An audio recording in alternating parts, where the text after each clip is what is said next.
By now, you've probably heard about the exciting mid-credit scene following the movie Venom. We got to see a glimpse of Woody Harrelson portraying serial killer Cletus Cassidy, and Marvel fans know what that means. In many ways, Carnage is the stronger symbiote, but we'll talk about some things he just can't do. Before we go head-to-head with Carnage versus Venom, make sure to click that subscribe button for more videos from CBR. Then ring that gray bell to join our notification squad and get the latest updates. Now let's get started.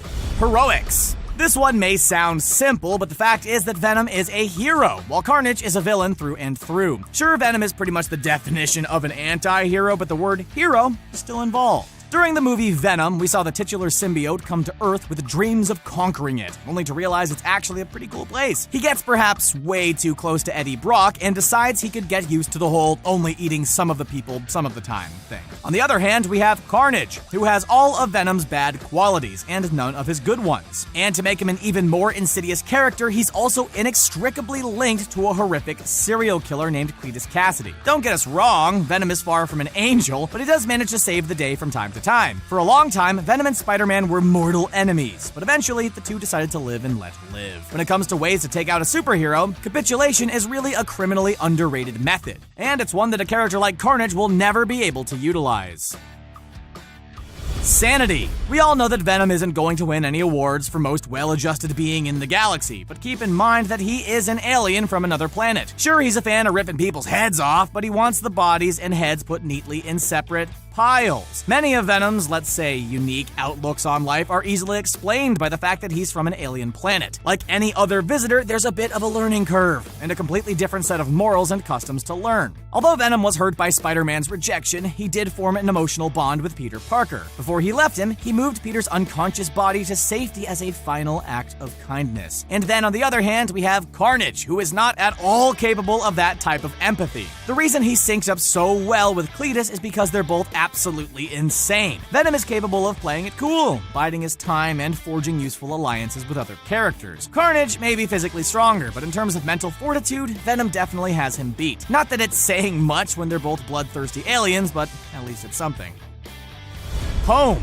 In the movie Venom, we learned that the alien symbiotes come from another planet, and they don't appreciate being called parasites. Their real name is the Clintar, although they're more commonly referred to as the symbiotes. These symbiotic extraterrestrials have been around since the universe began, and were created by the deity Null to fight against other creatures. Eventually, Null was defeated by Thor, and the Clintar were left to figure out their own life paths. Many symbiotes sought hosts who could give their lives meaning, and ended up acquiring the traits of their hosts as a result. Sure, some retained their evil nature, but others learned how to be kind, or at the very least not outright vicious. We know Venom remembers his home planet and is familiar with other members of his species, but this is a backstory Carnage just doesn't have. He doesn't hail from his home world and has no real connection to that life outside of his relationship to Venom. This life and his sinister merging to Cletus Cassidy is all that he knows and all he's ever known. It might actually be a little sad if he wasn't such a murderous psychopath.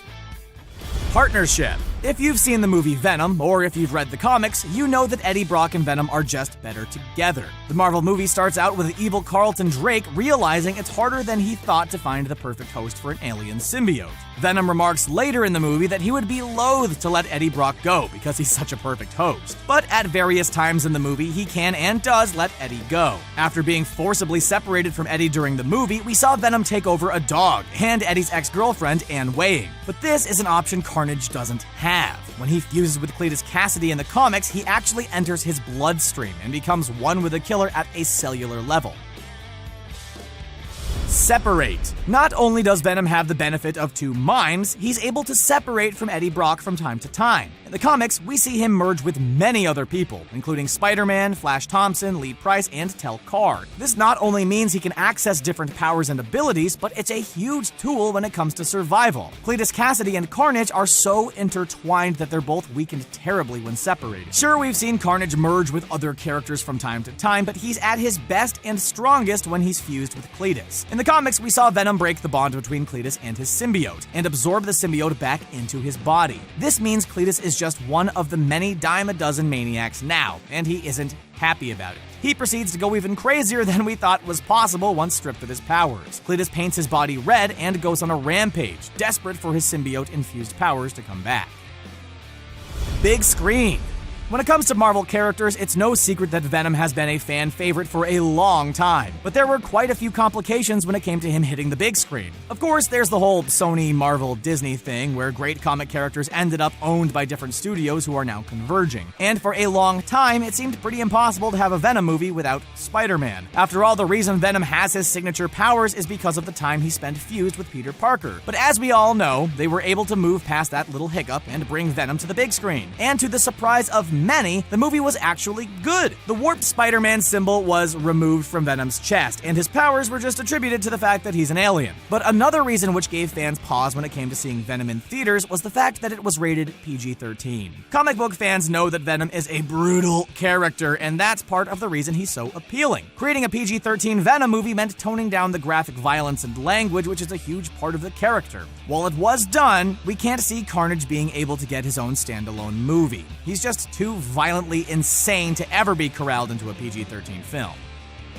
Fans. Comic book fans know that Spider-Man's costume has changed a ton over the years. In fact, one of our favorite characters was once supposed to be nothing more than a costume change for Peter Parker. Originally, the symbiote first showed up in an issue of The Amazing Spider-Man number 252, back in 1984. But he wouldn't make his debut as Venom until 1998, during The Amazing Spider-Man number 300. That was when the symbiote bonded with Eddie Brock, and grew into much more than just a fashion statement for Spider-Man. The reason Venom stuck around so long is because he has such a rabid fan base. People love Venom, and he regularly appears on lists of best comic book characters. While Carnage is a great villain who certainly has his admirers, he has never risen to the level that Venom has. In fact, Carnage was originally intended to replace Venom, which is why he's essentially Venom 2.0. The original idea was that the symbiote would fuse with other people until eventually settling on Cletus Cassidy, but fans couldn't get enough of Eddie Brock and Venom together.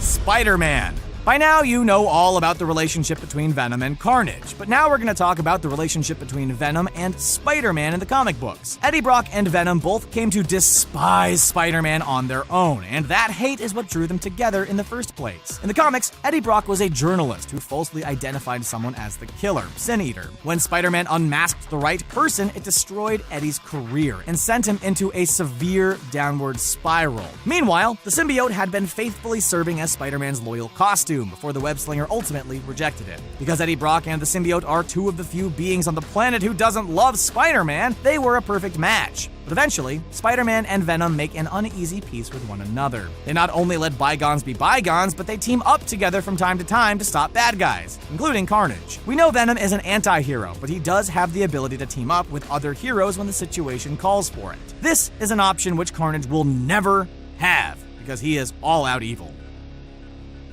Individuality. There are many reasons to love Venom, but one of the major ones is that he really stands out. Sure, he drew many things from Spider-Man, but they're about as different as two people can be personality-wise. Venom and Eddie Brock may share a body, but they're two very different people and personalities. Cletus may remind you of another infamous villain you're probably very familiar with. He may be from the DC universe, but the Joker is known as one of the best villains of all time. Although he belongs at Batman's Rogue Gallery, his influence can be seen in many comic books, including the Venom series. During the mid-credit scene in the Venom movie, we saw Cletus acting like a stereotypical mentally deranged serial killer, despite his statements to the contrary. Carnage was meant to be another version of Venom, while Cletus was meant to be just like the Joker. While these characters are great, they lack the individuality that Venom and Eddie Brock have. Magic.